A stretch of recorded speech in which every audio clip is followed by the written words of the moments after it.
I want to talk to you about two other issues. One I know is of importance to you and that you're familiar with. We understand that USDA's Biofuels Infrastructure Partnership will be providing $100 million in grant funds for the installation of biofuel blender pumps in 21 states. Considering that for the last 10 years, consumers have already been forced to foot the bill for the higher levels of ethanol blended into their gasoline, is it fair to ask them to pay another $100 million in order to prop up the ethanol industry? 21 states participate in this program. They match the $100 million with $120 million of commitments. We anticipate and expect over 5,000 additional distribution systems being put in those 21 states. So there's a lot of interest in this program. I know, but it's also not market forces determining this. It is the government determining how this money is going to be spent.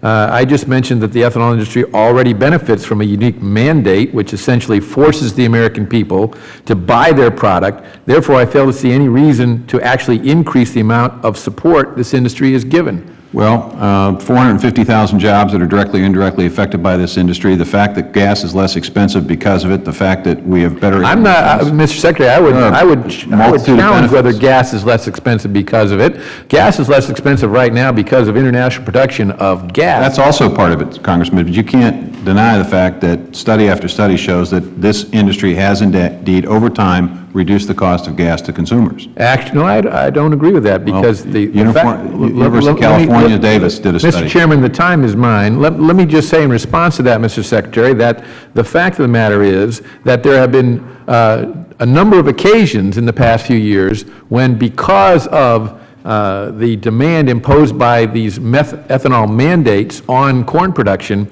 has caused the price of corn to spike, and because consumer driving habits have changed, the amount of oil consumed for that purpose that's dropped. The net effect has been that the industry has had to buy RINs, have to buy credits in order to be able to stay in the market, and those credits are in fact causing, on some occasions, both the price of food and the price of fuel to go up at the same time. There is no correlation, Congressman, on the food costs. That is just not accurate. And the reason it's not accurate is because we've increased corn production, and farmers get today, unfortunately, a fairly small amount of the food dollar, about 18 cents. There is no correlation between food cost increases and ethanol.